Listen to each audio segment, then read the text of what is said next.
Company के founder net Anderson खुद को एक एक्टिविस्ट शॉर्ट सेलर बताते हैं। हिंडनबर्ग रिसर्च कंपनी 2017 से काम कर रही है। 16 ऐसी रिपोर्ट जारी की हैं जिनमें अमेरिका की सिक्योरिटीज एंड एक्सचेंज कमीशन के अलावा देश विदेश की कंपनियों में गैर कानूनी लेन देन और वित्तीय अनियमितताओं को उजागर किया गया है। हिंडनबर्ग ने शनिवार को विसिल ब्लोअर दस्तावेजों का हवाला देते हुए कहा कि सेबी की चेयरपर्सन माधवी पुरी बुच और उनके पति धवल बुच की उन ऑफशोर कंपनियों में हिस्सेदारी रही है जो अडानी समूह की वित्तीय अनियमितताओं से जुड़ी हुई थी। नमस्कार दोस्तों, स्वागत है आपका द ग्राउंड रिपोर्ट में। मैं हूं समीर आत्मजमिश्र। अमेरिकी रिसर्च कंपनी हिंडनबर्ग रिसर्च की एक नई रिपोर्ट ने भारत में फिर से आर्थिक और राजनीतिक हलकों में हलचल मचा रखी है। अपनी इस नई रिपोर्ट में भारत में कंपनी ने भारत के सिक्योरिटी मार्केट रेगुलेटर सेबी यानी securities and exchange bank of India की मौजूदा चेयरपर्सन माधवी पुरी बुच और उनके पति धवल बुच पर वित्तीय अनियमितताओं के आरोप लगाए हैं। पिछले 1.5 साल में भारत के कारोबारी और वित्तीय बाजार में वित्तीय अनियमितता को लेकर जारी की गई इस हिंडनबर्ग रिसर्च की ये दूसरी रिपोर्ट है। इससे पहले जनवरी 2023 में कंपनी ने अडानी समूह पर रिपोर्ट जारी कर हलचल मचा दी थी। तब रिपोर्ट आने के बाद अडानी समूह को हजारों करोड़ रुपए का नुकसान भी हुआ था। हिंडनबर्ग ने शनिवार को विसिल ब्लोअर दस्तावेजों का हवाला देते हुए कहा कि सेबी की चेयरपर्सन माधवी पुरी बुच और उनके पति धवल बुच की उन ऑफशोर कंपनियों में हिस्सेदारी रही है जो अडानी समूह की वित्तीय अनियमितताओं से जुड़ी हुई थी। हालांकि रिपोर्ट आने के एक दिन बाद सेबी की चेयरपर्सन माधवी पुरी बुच और उनके पति धवल बुच ने एक बयान जारी कर हिंडनबर्ग के दावों पर अपनी प्रतिक्रिया दी है। उन्होंने कहा है कि रिपोर्ट में जिस फंड का जिक्र किया गया है उसमें उन लोगों ने 2015 में निवेश किया था और ये माधवी के सेबी का सदस्य बनने से 2 साल पहले का मामला है। बहरहाल इस मामले में एक बार फिर उंगलियां न सिर्फ अडानी ग्रुप पर उठ रही हैं बल्कि सीधे तौर पर प्रधानमंत्री नरेंद्र मोदी पर भी उठ रही हैं कि उन्हें इन सब बातों की जानकारी थी, फिर भी माधवी पुरी बुच को सेबी का चेयरपर्सन बनाया गया ताकि इस पूरे मामले पर पर्दा डाला जा सके।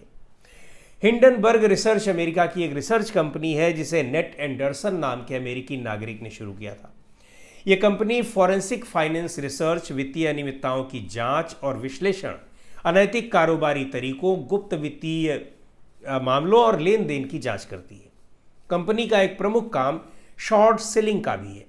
ये कंपनियों पर अपनी रिपोर्ट के जरिए उनमें अपनी पोजीशन बनाती है ताकि पता चल सके कि क्या कुछ कंपनियों के बाजार मूल्य में गिरावट आ सकती है। कंपनी के फाउंडर नेट एंडरसन खुद को एक एक्टिविस्ट शॉर्ट सेलर बताते हैं। हिंडनबर्ग रिसर्च कंपनी 2017 से काम कर रही है और उसने अब तक 16 ऐसी रिपोर्ट जारी की हैं जिनमें अमेरिका की सिक्योरिटीज एंड एक्सचेंज कमीशन के अलावा देश विदेश की कंपनियों में गैर कानूनी लेन देन और वित्तीय अनियमितताओं को उजागर किया गया है। कंपनी का नाम 1930 के दशक के जर्मनी में हिटलर के दौर से आया है।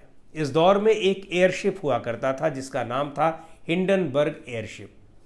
एयरशिप के पीछे नाजी दौर की गवाही देता स्वास्तिक बना हुआ था। इस एयरशिप में करीब 100 लोगों को एक बार जबरन बैठा दिया गया और फिर ये एयरक्राफ्ट हादसे का शिकार हो गया था। हादसे में 35 लोगों की जान चली गई थी। इस एयरशिप में 16 हाइड्रोजन गैस के गुब्बारे थे। माना जाता है कि हाइड्रोजन के गुब्बारों में पहले भी हादसे हुए थे। उनसे सबक लेते हुए इस हादसे से बचा जा सकता था, लेकिन ऐसा नहीं हुआ। खैर, भारत में हिंडनबर्ग रिसर्च पिछले साल तब चर्चा में आई जब 24 जनवरी को देश के प्रमुख औद्योगिक घराने अडानी समूह के खिलाफ एक रिपोर्ट जारी की। रिपोर्ट में कहा गया था कि अडानी समूह के मालिक गौतम अडानी ने 2020 से ही अपनी 7 लिस्टेड कंपनियों के शेयरों में हेरफेर के जरिए $100 अरब कमाए हैं। रिपोर्ट में गौतम अडानी के भाई विनोद अडानी पर भी गंभीर आरोप लगाए गए थे और कहा गया था कि वो 37 शेल कंपनियां चलाते हैं जिनका इस्तेमाल मनी लॉन्ड्रिंग में हुआ है। इस रिपोर्ट के बाद अडानी समूह की कंपनियों को $150 अरब का नुकसान हो गया था। रिपोर्ट आने के एक ही महीने के भीतर अडानी की नेट वर्थ में $80 बिलियन यानी 6.63 लाख करोड़ रुपए से ज्यादा की गिरावट आ गई थी। हिंडनबर्ग रिपोर्ट आने के 10 दिनों के भीतर ही दुनिया भर के अमीरों की टॉप 20 की लिस्ट से भी गौतम अडानी बाहर हो गए थे। इसके अलावा गौतम अडानी की कंपनी के 20,000 करोड़ रुपए के एफपीओ को भी रद्द करना पड़ा था। कंपनी भारी नुकसान में चली गई थी। इस रिपोर्ट ने भारत में राजनीतिक तूफान मचा दिया था। कंपनी की वित्तीय अनियमितताओं को लेकर संसद में भी सवाल पूछे गए। मामला सुप्रीम कोर्ट तक पहुंचा। हालांकि 3 जनवरी 2024 को यानी इसी साल भारत के मुख्य न्यायाधीश डीवाई चंद्रचूड़ की अध्यक्षता वाली सुप्रीम कोर्ट की 3 जजों की बेंच ने अडानी समूह के खिलाफ हिंडनबर्ग द्वारा लगाए गए आरोपों की जांच के लिए विशेष जांच दल यानी एसआईटी बनाने या मामले की जांच केंद्रीय जांच ब्यूरो सीबीआई को सौंपने के अनुरोधों को खारिज कर दिया। कोर्ट ने सेबी पर भरोसा जताया। फैसले के बाद अडानी समूह के चेयरमैन गौतम अडानी ने ट्विटर पर पोस्ट किया था कि सुप्रीम कोर्ट के फैसले से पता चलता है कि सत्य की जीत हुई है। हिंडनबर्ग का दावा है कि हिंडनबर्ग रिसर्च कंपनी अपनी रिपोर्ट्स और दूसरी तरह की कार्रवाइयों से पहले भी कई कंपनियों के शेयर्स गिरा चुकी है। अडानी से पहले हिंडनबर्ग का नाम जिस बड़ी कंपनी के साथ जुड़ा था वो थी ट्रक कंपनी निकोला। यह मामला जब अदालत तक पहुंचा था तब निकोला कंपनी के फाउंडर को दोषी पाया गया था। ब्लूमबर्ग की एक रिपोर्ट के मुताबिक हिंडनबर्ग ने 2020 के बाद से 30 कंपनियों की रिसर्च रिपोर्ट उजागर की है और रिपोर्ट्स रिलीज होने के अगले ही दिन उन कंपनियों के शेयर औसतन 15% तक नीचे गिर गए। रिपोर्ट में बताया गया है कि अगले 6 महीने में इन कंपनियों के शेयरों में औसतन 26% से ज्यादा की गिरावट दर्ज की गई।